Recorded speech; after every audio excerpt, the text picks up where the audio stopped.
हजरत ख्वाजा गरीब नवाज महाराष्ट्र कमेटी की तरफ से महाराष्ट्र विधानसभा में कानून बनाने की मांग की जाएगी।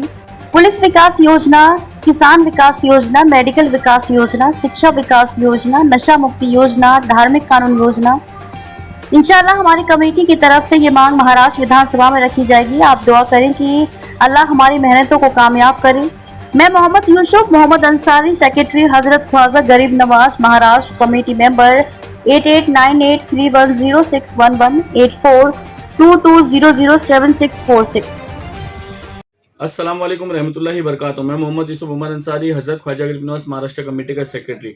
जैसा कि आपको मालूम है, 27 जून से लेके 12 जुलाई तक महाराष्ट्र विधानसभा चल रहा है और बहुत से लोग इससे खबर है और बहुत से लोग वाकिफ नहीं है। तो मैं आप तमाम लोगों को बताता हूं कि हमारी कमेटी की तरफ से महाराष्ट्र विधानसभा में जो जो चीज की की गई है वो आपको सुनना बहुत ही ज्यादा जरूरी। इन मांगों को कार्यकर्ताओं को, पॉलिटिकल नेताओं को और पॉलिटिकल पार्टियों को करना चाहिए था, मगर जब महाराष्ट्र विधानसभा में पिछले 5-6 साल से खरीदी और बिक्री चालू है तो महाराष्ट्र विधानसभा के नेताओं को क्या पता है कि महाराष्ट्र में क्या क्या हो रहा है। सबसे पहले हमने मांग की गई है, हमने महाराष्ट्र पुलिस के बारे में, महाराष्ट्र में जो पुलिस की ड्यूटी है वो 12 घंटा है, 12 घंटा को हटा के पुलिस की ड्यूटी 8 घंटा किया जाए, क्योंकि पुलिस को कम से कम 15 किलोमीटर, 20 किलोमीटर या 25 किलोमीटर का सफर करना पड़ता है। तो 1.5 से 2 घंटा पुलिस को सफर में चले जाता है, जिसकी वजह से पुलिस को पूरी लाइफ अपने घर वालों से दूर रहना पड़ता है। तो सबसे पहले हमने पुलिस के ताल्लुक से मांग की गई कि पुलिस में जो 12 घंटे की ड्यूटी है, 12 घंटे की ड्यूटी हटा के 8 घंटे की ड्यूटी किया जाए और महाराष्ट्र में पुलिस को ज्यादा से ज्यादा तादाद में भर्ती किया जाए, क्योंकि महाराष्ट्र में ज्यादा पुलिस की जरूरत है। मगर महाराष्ट्र में जो इस वक्त 17,000 पुलिस की वैकेंसी लिख ली थी, जिसमें डॉक्टर, इंजीनियर और अलग लोग जो इसमें फॉर्म भर रहे थे।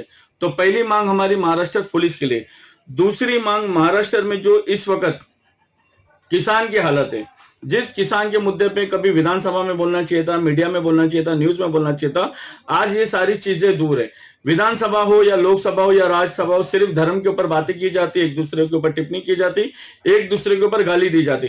आज महाराष्ट्र विधानसभा में किसानों की बात इसलिए नहीं होती क्योंकि किसानों की आवाज सिर्फ किसान उठाते, कभी और लोग उठाते नहीं। मगर हमारी कमेटी की तरफ से महाराष्ट्र विधानसभा में किसानों के ऊपर आवाज उठे, ये हमने मांग की गई है, क्योंकि तकरीबन महाराष्ट्र में जो किसान हैं, जिनकी वजह से हमारे दरमियान में अनाज पहुंचता है, खाना पहुंचता है, उन किसानों की कंडीशन ये है कि कई किसान जो है, तकरीबन 2022 से 2023 का डाटा और 2023 से 2024 का अगर आप डाटा देखोगे, 2,500 से 3,000 किसान जो है हर साल सिर्फ महाराष्ट्र में आत्महत्या करते हैं, ट्रेन के जरिए, फांसी लगा के, जहर पी के। मगर महाराष्ट्र विधानसभा में कभी इस पे चर्चा नहीं होती।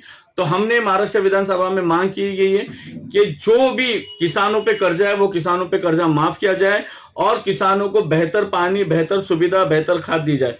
ये हमारा दूसरा मुद्दा है।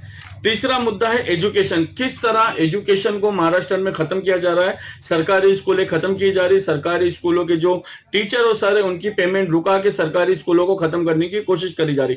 मगर कभी भी शिक्षा मंत्रालय की तरफ से या अन्य एमएलए की तरफ से इस पे बात नहीं होती।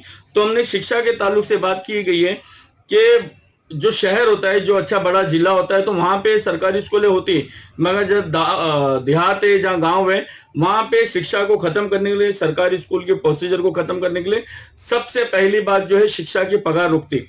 यानी स्कूल और स्कूल के टीचर और जो सर होते, उनकी पगारें रोकी जाती। किसी भी तरह वो बेचारे 2-3 महीना पढ़ाते और 2-3 महीना पढ़ाने के बाद जो खुद ब खुद वो नौकरी छोड़ देते, फिर वो सरकारी स्कूल खंडर बनते और खंडर के बाद वो स्कूल खत्म हो जाती। जिस पे महाराष्ट्र विधानसभा को इस पे गौर करना चाहिए, इसलिए हमने महाराष्ट्र विधानसभा में हमने लेटर दिए। तीसरा मुद्दा है हमारा नशे का। किस तरह महाराष्ट्र में और मुंबई में बड़ी आसानी से नशा मिलता है, नशा बिकता है, जिसकी जिम्मेदार गृह मंत्रालय की होती है, जिसकी जिम्मेदार मेडिकल की होती है। आप ये सोचोगे कि मेडिकल इसका किस तरह जिम्मेदार है। मसला ये कि जिस तरह बीमारी, कोई तकलीफ अगर समाज में फैलती है या कोई बीमारी फैलती है, तो उसकी रिपोर्ट हेल्थ मंत्रालय को सरकारी हॉस्पिटल की तरफ से दी जाती है कि इस वक्त टीबी की बीमारी ज्यादा फैल गई है, एड्स की बीमारी ज्यादा फैल गई, कैंसर की बीमारी ज्यादा फैल गई, कोरोना महामारी ज्यादा फैल गई। मगर इतनी बड़ी तादाद में नशा होता है और नशे की वजह से कई क्रिमिनल घटनाएं होती है और कई लोगों की नशे की वजह से जान जाती। मगर कभी भी हेल्थ मंत्रालय ने, गृह मंत्रालय को इसके बारे में ऑन नहीं किया और कभी भी गृह मंत्रालय ने इसके बारे में बड़ी कार्रवाई नहीं की, जिसकी वजह से नशा जो है आज बड़ी आसानी से, बड़ी तेजी से बिक रहा है। तो इसका जिम्मेदार कहीं ना कहीं महाराष्ट्र विधानसभा भी है, और हमारे दरमियान में जो 288 एमएलए है वो लोग इसके जिम्मेदार है कि किसी भी तरह नशे को रोके। हमने महाराष्ट्र विधानसभा में एप्लीकेशन दे रहे कि जो लोग नशा बेचते हैं उनके घर डेमोलिशन किए जाए, और जो लोग नशा करते हैं उनके लिए रिहैब सेंटर बनाए जाए अलग अलग जिले में, और उन लोगों का लाके इलाज किया जाए और नशे को जड़ से रोका जाए। अब छठी मांग करते हैं पैगंबर मोहम्मद रहमदिल बिल। पैगंबर मोहम्मद रहमदिल बिल का मतलब ये है कि किस तरह पूरे हिंदुस्तान में एक मुस्लिम समाज को निशाना बनाया जा रहा है, मुस्लिम समाज को टारगेट करते हुए कभी अजान को ध्वनि प्रदूषण बोला जा रहा है, कभी माहिम शरीफ के चिल्ले मुबारक के बारे में अनाप शनाप बोल के उसको शहीद कर दिया गया। कितने मस्जिदें शहीद हो गई, कितने मदरसे शहीद हो गए, और मुसलमान को गौ हत्या के नाम पे जगह जगह पे महाराष्ट्र में भी मारा गया। इस साल बकरा ईद में आपने देखा कि एक सोसाइटी में बकरे पे ले जाने पे पाबंदी लगाई गई। ऐसे यानी मुस्लिम धर्म को, मुस्लिम समाज को निशाना बना के, प्लस मुसलमान को ही आतंकवादी, मुसलमान को ही गौ हत्यारा, मुसलमान को ही जिहादी, मुसलमान को ऐसे अल्फाज महाराष्ट्र विधानसभा में नीतीश राणे की तरफ से अबू आसिम पे बोले जाते, मगर बाकी एमएलए जो है इस पे कोई भी ऑब्जेक्शन नहीं लेते। तो इस बार हम महाराष्ट्र विधानसभा में ये मांग कर रहे हैं कि पैगंबर मोहम्मद रहमदिल बिल कानून बने, और इस कानून के तहत कोई भी नाम नियत मुसलमान किसी देवी देवता के बारे में अनाप शनाप बोलता है, या गलत बातें लिखता है, या सोशल मीडिया पे पोस्ट करता है, या वीडियो बनाता है, या किसी चौराहे पे खड़ के बोलता है, या कोई पॉलिटिकल पार्टी का नेता भी किसी देवी देवताओं के अनाप शनाप बोलता है, तो उसके ऊपर तत्काल कार्रवाई की जाए, उसको पोस्ट से हटाया जाए, उसको गिरफ्तार किया जाए, उसका घर डेमोलिशन किया जाए। और कोई मुसलमान के बारे में, अल्लाह रसूल के बारे में, सहाबा कराम के बारे में, औलिया कराम के बारे में, सूफी और संत के बारे में, मुसलमान के बारे में या अजान के बारे में अगर बोलता है तो उसके ऊपर भी उतनी कड़क कार्रवाई की जाए। ये 6 प्रोसीजर लेके हम महाराष्ट्र विधानसभा में जा रहे हैं। हमने ये 6 लेटर तैयार किया। इंशाल्लाह ये सारे लेटर जो है कल हमारे डिस्पैच हो जाएंगे, और बहुत ही जल्दी हम महाराष्ट्र विधानसभा में जाकर, महाराष्ट्र विधानसभा जो मुंबई में इस वक्त सदन चल रहा है, वहां जाके बड़े पैमाने पे धरना मोर्चा प्रदर्शन करेंगे। किस लिए करेंगे? पुलिस के लिए, किसान के लिए, मेडिकल के लिए, एजुकेशन के लिए, और एक अच्छे बेहतर ऐसा कानून बने जिसमें हर समाज वालों को इंसाफ मिले। आप तमाम लोगों से गुजारिश, इस वीडियो को ज्यादा से ज्यादा शेयर करें। दुआ में मुझे याद रखें। मैं मोहम्मद यूसुफ उमर अंसारी, सेक्रेटरी हजरत ख्वाजा गरीब नवाज का। अस्सलाम वालेकुम।